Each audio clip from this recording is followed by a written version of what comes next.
Now coming to the angiosperms, which are completely different with the gymnosperms. The gymnosperms, what we have seen, where the ovules are completely naked and which is not covered with any ovule wall part.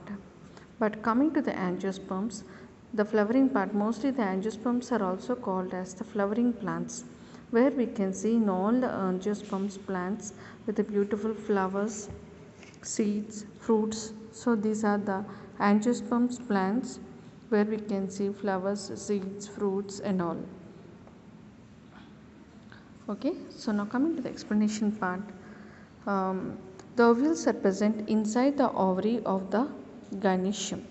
So in the gynoecium the ovary is present.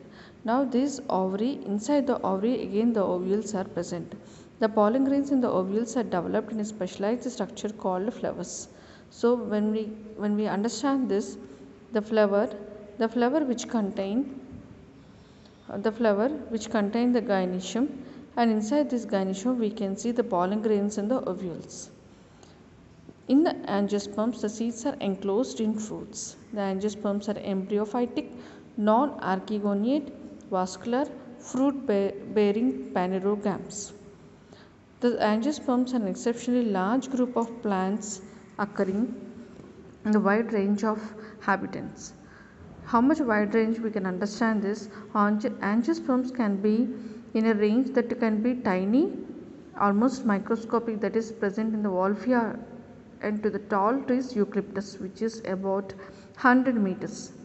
So the angiosperms are widely distributed. We can understand the tiny Wolfia to tall tree eucalyptus.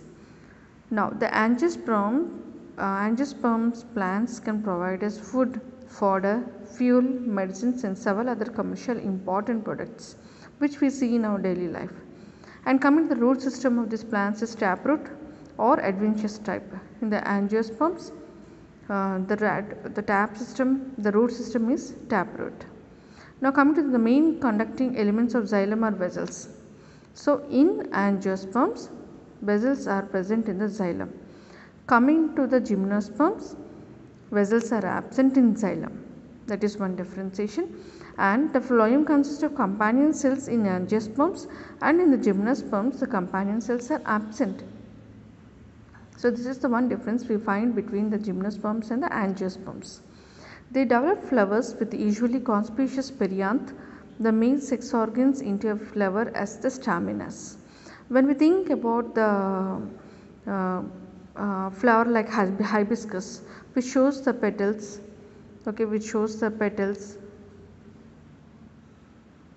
and this shows the long tube like, this is nothing but the perianth, the filament like.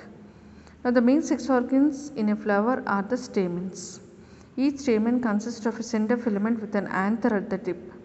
So when we think about the stamens, which is having the anther at the tip, so this is the anther. In the anthers, microspore mother cells undergoes meiosis, produce pollen grains. Now these anthers will undergo meiosis to produce the mother cells, which undergo meiosis to produce the pollen grains. The female sex organ in a flower is the pistil or the carpel, where you can see the down part. Pistil consists of an ovary enclosing one to many ovules. So when we cut down this, we can see the number of ovules present inside the pistil or carpel. Within the ovules, a megaspore mother cell undergoes meiosis, producing four megaspores.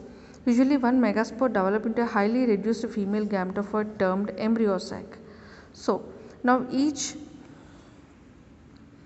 when we think about the pistil which undergoes meiosis to develop into the 4 cell, usually, so one of the cell which is being developed, or within the ovules the megaspore which undergoes meiosis producing the megaspores.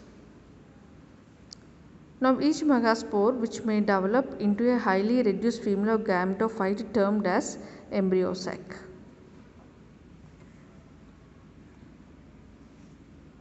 This is what the cell cycle we can see in angiosperms. Now this embryo sac is formed here. Now each of the cells of an embryo sac is haploid. So it contains only a haploid number of cells in the embryo sac.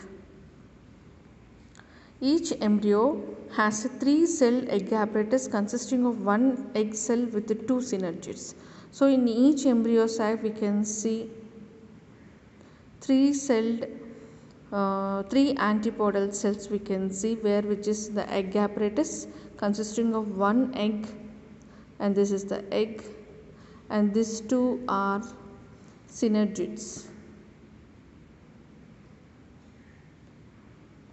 Okay. Now 3 antipodal cells and 2 polar nuclei. The polar nuclei eventually fuse to produce the diploid secondary nucleus. Now the 3 antipodal cells